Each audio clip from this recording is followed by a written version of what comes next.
When we read the Quran, one of the great things in the Quran is mentioned about it is jihad.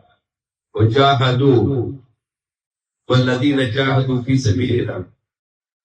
We can see all the time there is a mentioning of jahadu or jihad, or in English the meaning of jihad is struggle. Struggle for good and a struggle against evil. And in the Hadith also, Prophet Muhammad he mentioned it, Jihad Akbar, the greatest of the Jihad. And he said that when the greatest of the Jihad, when you fight to your own self, there is no greater than Jihad than this, when you fight your own self. What is the meaning? The Prophet Muhammad said, the Jihad Akbar is when you fight yourself, when you struggle against your own evil self. For example, you are being slave of your own self. You want to do only what you like to do. Then you have to fight against yourself to make yourself slave of Allah, to follow what Allah commands you to do, and not to be slave of your own self. If you are slave of yourself or your false desires, you are slave of yourself in a way that you take drugs, or you take alcohol, or you take cigarettes, or you have a gambling habit, that you fight against yourself to stop those evil addictions in your life. When you have any evil, for example, you're a person, you are corrupt, mag-corrupt ka. Anong corruption? Magnanakaw. And you like to do it. When you fight yourself against the corruption and not to do the corruption, then there is the greatest of jihad. That's the Prophet Muhammad explained. For example, Prophet Muhammad said, Ar-Rashi wal-Murtashi kilahuma finnar. The one who gives the bribe and one who takes the bribe, they both will go to hellfire. Sino bibigay ng lagay at sino yung tanggap ng lagay, dalawa sila mapunta sa impyerno. Allah subhanahu wa ta'ala said in the Quran, وَمَا تُلْكُمْ بِأَيْدِيكُمْ إِلَّا تَهْلُكَةً وَمَا تُلْكُمْ بِأَيْدِيكُمْ إِلَّا تَهْلُكَةً. And don't kill yourself with your own hands. So when you are doing some addictions like cigarette smoking, taking drugs or alcohol, then you are killing yourself. You're killing yourself, so you have to fight against yourself to stop that addiction. Ano yung pinakamalaking jihad? Yung mag-jihad ka sa sarili mo. At sa ano yung masama sa buhay mo, tanggalin mo, yan pinakamalaking jihad. Sinabi ni Prophet Muhammad sallallahu. Fight against your bad desires, but fight against your bad akhlaq, your bad attitude. Laban ka ng sarili ugali mo, yung masama ugali mo. Yan pinakadakilang jihad, sabi ni Prophet Muhammad sallallahu. Example, you have a habit to steal. You go somewhere and you make it steal. You have a habit of stealing. You fight against it.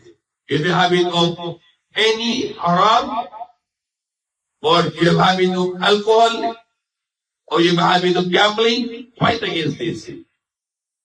Whenever you fight against your own bad desires or your own evil actions or evil habits, then the Prophet Muhammad considered it as the greatest of the jihad. Fajr time, umaga, dasal, mahirap gising, mahirap mapunta sa masjid, mahirap magdasal umaga, and that is the greatest of the salah. When you wake up in the Fajr and you pray on time, it becomes a jihad for you. Prophet Muhammad, the person asked him about the jihad, and Prophet Muhammad asked him, are your parents are old and they need you? He said, yes. The Prophet Muhammad said, that is your jihad. Serve your parents. Ano sabi ng sinabi ng Prophet Muhammad? Kung magulang mo na matanda at kailangan nila sa'yo, mag-serve ka sa kanila, yan ang malaking jihad para sa'yo. So jihad is a struggle. A struggle to do good and a struggle to stop the evil. That is the explanation of jihad by the Prophet Muhammad Sallallahu Alaihi Wasallam. And the greatest of jihad when you are fighting your own self, when you fight against your evil in yourself. The shaitan is the evil, but more evil is your nafs. That's why when we make khutbah, Alhamdulillah alladhi nahmaduhu wa nasta'inuhu wa nastaghfiruhu wa na'udhu billahi min shururi anfusina wa min sayyiati a'malina. We are asking the refuge of Allah, shururi anfusina. We are asking to Allah to save us from the evil of our own selves. When shaitan will tell you to do evil, and that's all. Who likes it? Yourself likes it. Shaitan will tell you, take alcohol, but shaitan will not let you to drink alcohol. Yourself will let you to drink alcohol. And even the shaitan has two kinds. One shaitan is the original shaitan jinn, made from fire. The another shaitan is a human. The jinn shaitan can only tell you to drink alcohol, but the human shaitan will bring alcohol for you. That's why the last verse of the Quran, and the last word of the Quran, min al-jinnati wan-nas. The shaitan are from two kinds. There is the jinn shaitan, the original, and there is the human shaitan. Mas delikado yung human shaitan. For example, the shaitan will make you take drugs, but shaitan will not bring the drugs for you. But your friend, who is a real shaitan, a human shaitan, he can bring drugs for you, and he will let you to take drugs with him. So he's more dangerous than the original shaitan. And this is the last verse of the Quran. Min al-jinnati wan-nas. This nas, the whisperer, who make waswasa, who give you the bad ideas, he is from the jinn, and he is from the human beings. And among the one in the human, the greatest of the devil is the Dajjal. There are 30 kinds of Dajjal. Prophet Muhammad says, Salasuna Dajjaluna. There will be 30 kinds of Dajjal. And the words of among these 30 Dajjal is Masihu Dajjal. The Masihu Dajjal is very near to come now. Most of the signs being fulfilled. And he will be among the greatest deceiver. Alladhi yuwaswisu fi sudurin nas min al-jinnati wan nas. So in the human, Khannas or the shaitan, the greatest one is Masihu Dajjal. The Masihu Dajjal will come to people and he will tell, I am the Masih. I am the true Masih. But he is a Masihu Dajjal, false Masih. The fake Masih, the pirated Masih. And then Allah will send the Masih, the Isa al-Masih, kill the Masihu Dajjal. And that will be the greatest deceiver. And we are now very close to the time of being seen, the Masihu Dajjal. Very near. And then Allah will send the Isa al-Masih, and who will kill the Masihu Dajjal. And then he will get married, he will have children, he will establish the kingdom of Allah on earth according to the Quran. And then he will marry the Isa al-Masih, and then he will have children. Then he will die, then he will bury in Medina beside Prophet Muhammad Sallallahu Alaihi Wasallam. And after that the people will start in shirk. And then Allah will cause the believers to die with the wind coming to their underarms, and they will be all perished, taken by Allah. And then the worst kind of people will be living on the earth, who will doing the sexual relation on the streets. And on them Allah will send the greatest of the earthquake. Inna zalzalata sa'adu shay'un azim. Surely the earthquake of the hour, the end of the world, will be the great, terrible thing. And you will see the people look like drunk. وَمَا هُمْ بِسُقَارَى وَلَكِنَّ عَذَابَ اللَّهِ شَدِيدٌ. And they will not be drunk, but the punishment of Allah will be very hard. And that day all the women will abort their children, and all the women who are nursing their children will neglect their children. And you will see the people like they are drunk. And what Allah said, وَمَا هُمْ بِسُقَارَى وَلَكِنَّ عَذَابَ اللَّهِ شَدِيدٌ. And they will not be drunk, but because the punishment of Allah is very severe, very hard, so they will be shaking, look like drunk. But it is the earthquake. And we can see this kind of earthquake A small example, when we see the earthquake, people look like drunk, they are shaking, but that day will be the greatest of earthquake will come. Everything on the earth will be perished, all the mountains, all the rivers, everything will be destroyed, all the human beings will be killed, and Allah will give that to all the angels, including the Malakul Maut, the Israfil, the Jibreel, the Mikael, all the angels will finish. All the human beings will be finished. Then Allah will be only Allah is living. And Allah will say, Aina al-Malikun, where are the kings of the earth? No one answered. Aina al-Malikun, where are the kings of the earth? Aina al-Malikun, where are the kings of the earth? Nobody answered. Lillahi al-Wahidul Qahar. Allah is the Wahid, only one king. There is no one king beside him. It's the king of the kings. All the dominions belongs to him. He is Malik al-Mulk. He is the owner of all the kingdoms. And then Allah will send the water from the sky, will go and absorb in the earth, and it started to recreation our bodies. Our bodies will be recreation. Our jism will recreate.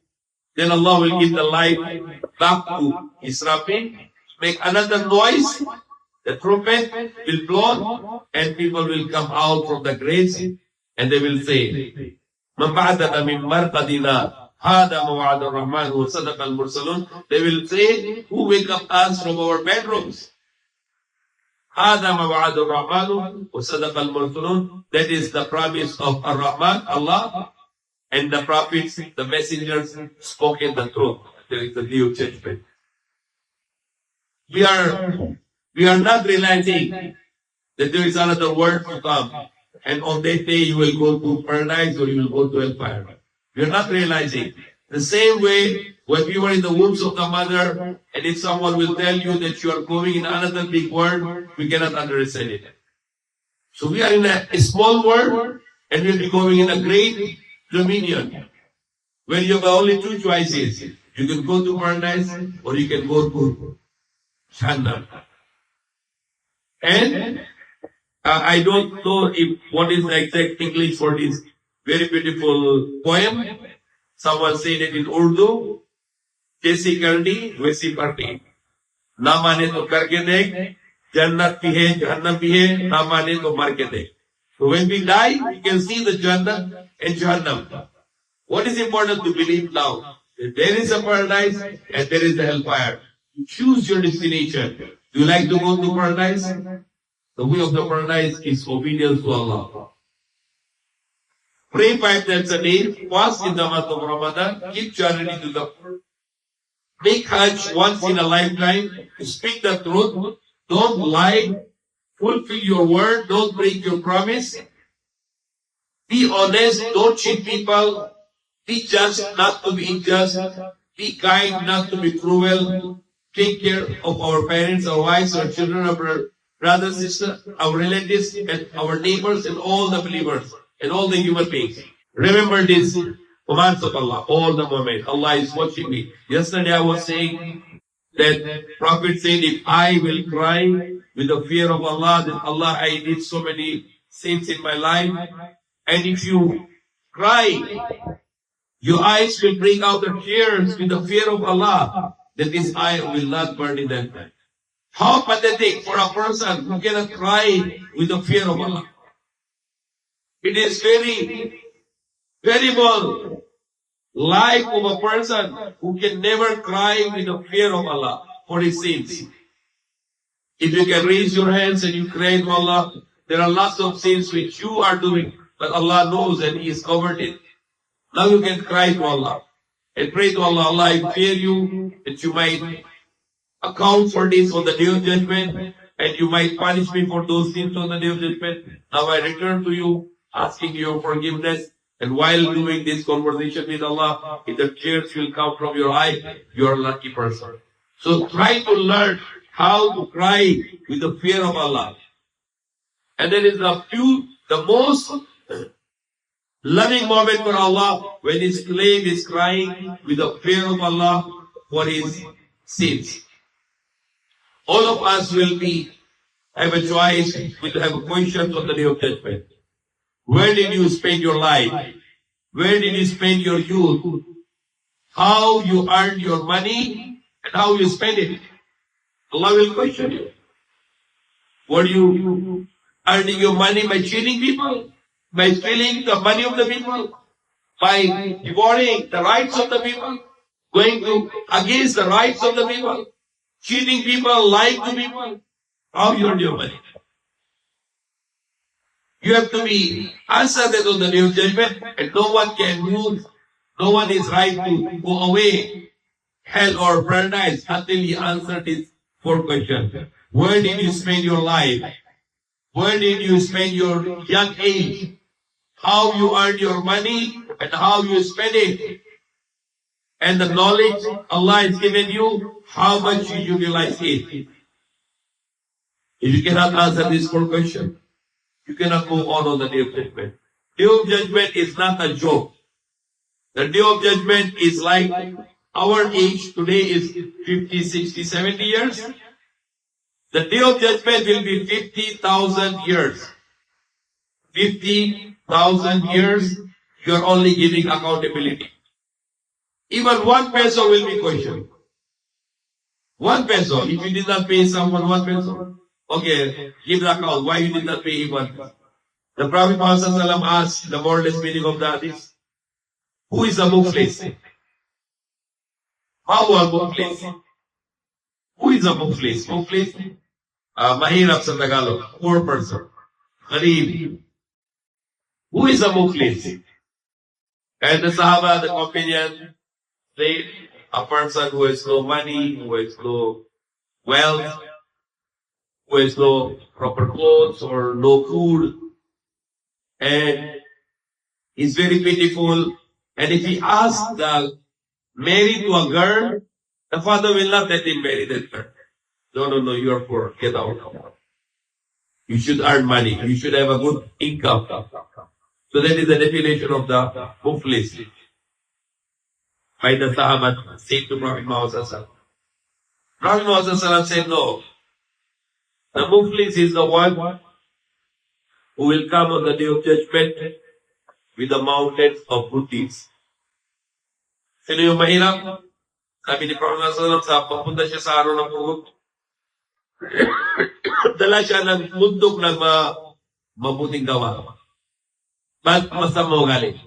He will bring the mountains of good deeds of praying, fasting, giving charity, but he used to have a bad attitude. Speaking lie, speaking bad words, backbiting people, slandering people, hurting people verbally and physically. But he has the mountains of good deeds. And people will come and complain to Allah. Allah, he lied to me, he backbite me, he slandered me, he abused me verbally, physically. And the people will be given permission to get his good deeds. So people will complain and getting his good deeds. Until the Prophet said, all his good deeds of the mountains will be zero. Nothing like that. Yet the people coming because of his masamogali, bad attitude. Allah, he did this to me, he slandered me, he slapped me, he backbited me, he hurt me, he abused me. Nothing to pay? Okay, put your sin on it. So people will put the sins upon him. Until the Prophet said, he will have a mountains of sins. You must gawa. Mountains. So many bad deeds. And then now this person will be thrown in hellfire because he has no more good deeds, but only the bad deeds. He'll be thrown in hellfire. The Prophet Muhammad said, he is the muflis. He is the poor person. Because he lost everything on the day of judgment because of his bad attitude.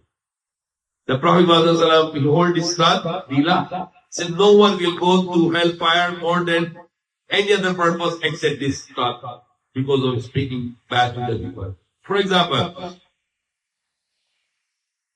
you said only the one word that these Chinese people are cheater people. They are cheating folk or cheating people.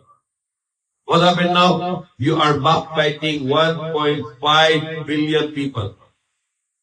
How many sins you are in your account now? Just one word, and you are speaking against 1.5 billion people in their absence, which is Allah said, like you are eating the plate of your dead brother. Just one word, and your sins is multiplied by 1.5 billion. Written in your account. The wise person I learned in my childhood, the wise person, he think that he is speaking. He think first, what I'm going to do, it is good or not good. If not good, don't need to talk. If it is good, I need to talk.